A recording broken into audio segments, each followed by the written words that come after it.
Selamat sore Ibu Devi dan teman-teman semua. Kali ini kami dari kelompok 9 akan mempresentasikan mengenai pengaruh status sosial ekonomi keluarga terhadap perkembangan bahasa anak. Sebelumnya kelompok kami terdiri dari saya, Karisa, ada Kalisa, Agnes, dan Sherin. Baik, pertama-tama kita akan masuk ke bab 1 latar belakang. Dalam perkembangan bahasa sendiri ada dua faktor yang mempengaruhi, yaitu faktor internal dan eksternal. Di mana dalam faktor eksternal salah satunya yaitu terdapat faktor sosial ekonomi. Status sosial ekonomi yang dimiliki anak ditentukan dari pendapatan, pendidikan, dan lingkungan dari orang tuanya. Perbedaan status sosial ekonomi ini akan membedakan cara anak untuk berkembang dan belajar. Hal itu juga dipengaruhi oleh pendidikan, fasilitas, lingkungan, baik itu lingkungan keluarga, sekolah, maupun tempat tinggalnya. Maka dari itu, kami ingin mengkaji bagaimana pengaruh dari perbedaan status sosial ekonomi keluarga terhadap perkembangan bahasa anak. Rumusan masalah dari penelitian ini yaitu, yang pertama, apakah faktor status sosial ekonomi berpengaruh terhadap perkembangan anak? Yang kedua, bagaimana pengaruh sosial ekonomi dapat berdampak terhadap perkembangan bahasa anak? Yang ketiga, apakah terdapat perbedaan antara perkembangan bahasa anak dari status sosial ekonomi keluarga yang tinggi dengan anak dari status sosial ekonomi keluarga yang rendah? Yang keempat, apakah pendidikan yang diberikan keluarga memiliki pengaruh besar terhadap perkembangan bahasa anak? Lalu adapun tujuan penelitian kali ini yaitu untuk mengetahui apakah faktor status sosial ekonomi berpengaruh terhadap perkembangan bahasa anak. Yang kedua, untuk mengetahui pengaruh status sosial ekonomi dapat berdampak terhadap perkembangan bahasa anak. Untuk mengetahui apakah terdapat perbedaan antara perkembangan bahasa anak dari status sosial ekonomi keluarga yang tinggi dengan anak dari status sosial ekonomi keluarga yang rendah. Dan yang keempat, untuk mengetahui apakah pendidikan yang diberikan keluarga memiliki pengaruh besar terhadap perkembangan bahasa anak. Manfaat penelitian kali ini adalah manfaat teoritis dan praktis, di mana manfaat praktis ditujukan bagi akademisi dan peneliti selanjutnya, dan juga untuk bagi orang tua. Selanjutnya, sistematika penulisan, di mana bab 1 itu berisi pendahuluan, bab 2 tinjauan pustaka, bab 3 pembahasan, dan bab 4 penutup.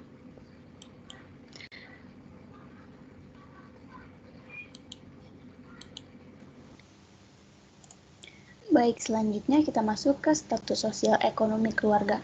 Status sosial ekonomi adalah posisi atau kedudukan seseorang atau keluarga dalam masyarakat berdasarkan kondisi kehidupan ekonomi atau kekayaan. Hal ini membuktikan betapa dominannya faktor kehidupan ekonomi seseorang dalam menentukan status sosial. Status sosial sendiri banyak dipengaruhi oleh unsur lain seperti pendidikan, keturunan, dan jabatan, di mana unsur-unsur tersebut juga akan mempengaruhi kehidupan. Selanjutnya,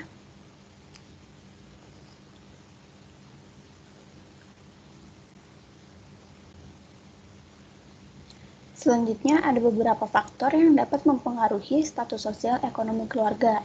Di antaranya yang pertama pekerjaan, pendidikan, pendapatan, dan yang terakhir kekayaan. Selanjutnya, sekarang kita masuk ke perkembangan bahasa anak. Perkembangan bahasa adalah kemampuan anak untuk memberikan respon terhadap suara, mengikuti perintah, dan berbicara sopan. Perkembangan anak terdiri atas motorik kasar, motorik halus, sosialisasi, kognitif, dan bahasa. Selanjutnya, tujuan pengembangan bahasa anak. Beberapa tujuan pengembangan bahasa anak yaitu mendengarkan, menyimak, menggunakan bahasa, lisan, dan lebih siap dalam belajarnya. Yang kedua, mendengarkan dengan kesenangan dan merespon cerita, lagu, irama, dan sajak-sajak. Yang ketiga, menyelidiki dan mencoba dengan suara-suara, kata, dan teks. Yang keempat, memperluas kosakata mereka, meneliti arti dan suara kata-kata baru. Selanjutnya kita masuk ke tahap perkembangan bahasa anak. Yang pertama, tahap pralinguistik yaitu antara 0 sampai 1 tahun, dimulai dari bulan pertama di mana anak akan mulai menangis, tertawa, lalu mulai kata-kata tanpa makna. Tahap kedua, linguistik, dimulai ketika anak mulai menyatakan makna keseluruhan frase atau kalimat dalam 1 atau 2 kata. Tahap ketiga, pengembangan tata bahasa, di mana anak sudah dapat membuat kalimat. Dan yang terakhir, tahap keempat, tata bahasa menjelang dewasa. Tahap ini ditandai dengan kemampuan yang mampu menggabungkan kalimat secara sederhana dengan kompleks. Selanjutnya kita masuk ke aspek perkembangan bahasa anak. Aspek yang bisa diamati pada perkembangan bahasa anak diantaranya kosakata, sintaksis, semantik, fonem, fonologi, dan morfologi. Selanjutnya adalah sosiolinguistik, yaitu studi tentang karakteristik bahasa, karakteristik fungsi-fungsi bahasa, dan karakteristik pemakaian bahasa terus-menerus berinteraksi satu sama lain dan mengalami perubahan di dalam masyarakat tuturnya. Melalui kajian sosiolinguistik dapat mengetahui variasi bahasa sekaligus kelompok-kelompok atau kelas suatu masyarakat tertentu. Selanjutnya akan dilanjutkan oleh rekan saya.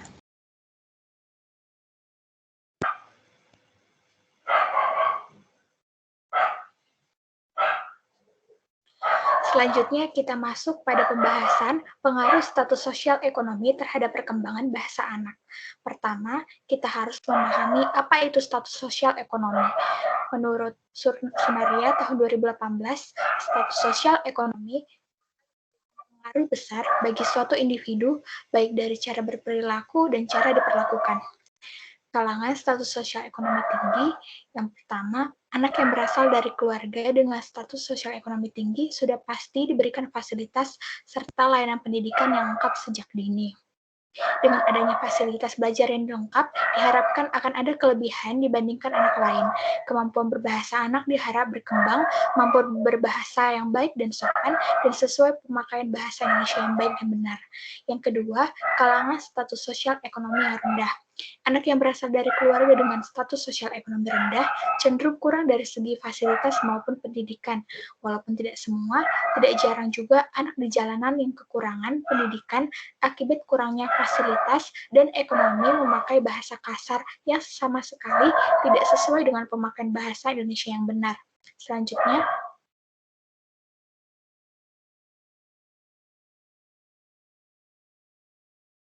Selanjutnya, kita membahas pendidikan anak. Di zaman sekarang, pendidikan sudah menjadi prioritas utama bagi orang tua dalam membesarkan anak-anaknya.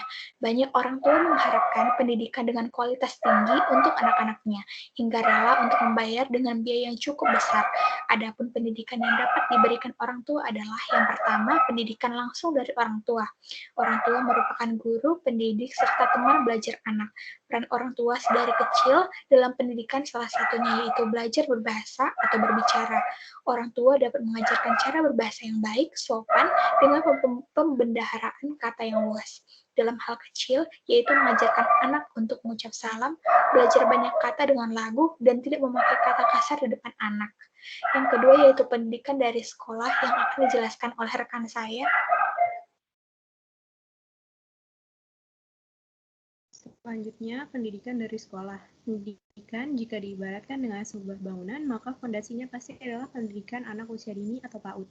Jika menginginkan pendidikan anak memiliki kualitas yang tinggi, maka kualitas pendidikan anak usia dini juga harus tinggi, menurut Suciati pada tahun 2017, di mana untuk melatih anak dapat berbicara dengan pendaran yang luas, guru PAUD itu dapat membuat pertanyaan kepada anak. Contohnya bagaimana liburan akhir pekannya, kamu sarapan apa dengan hari ini, di mana dari hal itu otomatis anak akan menceritakan mengenai liburannya dan apa yang ia makan pada pagi hari, dan hal tersebut dapat membantu dalam pengembangan bahasa anak.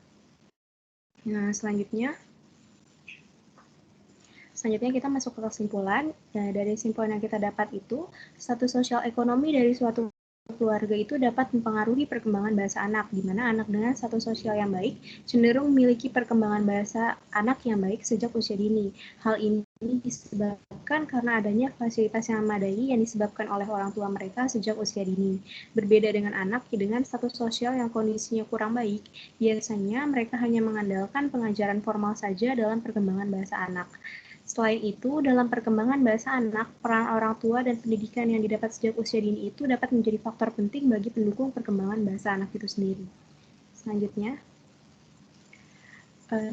sarannya dari pembahasan yang telah dilakukan, status sosial ekonomi itu memang merupakan kemungkinan besar bagi perkembangan bahasa anak, tapi tidak dapat dipungkiri orang tua juga seharusnya berperan aktif dalam perkembangan bahasa anak sejak usia dini, di mana orang tua dapat mengembangkan kreativitasnya dalam pengembangan anak dan mencerminkan segala hal yang dilakukannya dengan baik dan sopan agar menjadi cerminan baik bagi perkembangan bahasa anaknya kelak. Nah, sekian presentasi dari kami, kurang lebihnya mohon maaf. Terima kasih.